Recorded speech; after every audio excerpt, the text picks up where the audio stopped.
புதிதாக வெளியிடப்பட்டிருக்கும் 2000 ரூபாய் நோட்டில் தேவநாகரி மொழி குறிப்பிடப்பட்டிருப்பது சர்ச்சையை ஏற்படுத்தியுள்ளது. அரசியல் அமைப்பு சட்டப்படி பன்னாட்டு அளவில் வழக்கில் இல்லாத மொழியை ரூபாய் நோட்டுகளில் இடம்பெறச் செய்யக்கூடாது என்பதால் அரசின் நடவடிக்கை இந்தி திணிப்பின் மற்றொரு வடிவமே என்று விமர்சனங்கள் எழுந்துள்ளன.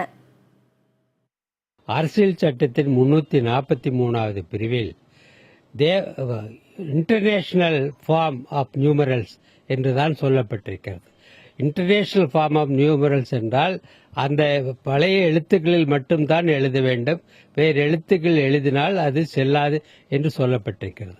தனியாக ஒரு சட்டம் கொண்டு வரப்பட்டு ஸ்பெசிபிக் ரீசன்ஸ் சொல்லி இனிமேல் வருகின்ற ரூபாய் நோட்டுகளில் தேவநாகரி ஸ்கிரிப்டில் எழுதலாம் என்று இருந்தால் மட்டும்தான் அது செல்லும். அதுபோன்ற ஒரு சட்டம் இதுவரைக்கும் கொண்டு வரப்படவில்லை. ஆகவே இந்த ரூபாய் நோட்டு தேவநாகரி ஸ்கிரிப்டில் எழுதப்பட்டிருப்பது செல்லுபடியாகாது. அப்படி இருக்கும்போது அந்த இந்திய எண் வடிவங்கள் பல இருக்கும்போது அதில் ஒரு குறிப்பிட்ட எண் வடிவத்தை மட்டும் நீங்கள் எடுத்து பயன்படுத்தும் போது நிச்சயமாக ஆட்சேபனை எழுகிறது. ஏற்கனவே இருக்கக்கூடிய உலகம் முழுக்க பயன்படுத்தக்கூடிய வடிவமே இந்திய வடிவம் என்று சொல்லும்போது அதில் ஒரு குறிப்பிட்ட மொழியின் வடிவத்தை நீங்கள் திணிப்பது என்பது நிச்சயமாக இந்தி திணிப்பினுடைய இன்னொரு வடிவம்தான். இதை நாங்கள் கடுமையாக இருக்கிறோம்.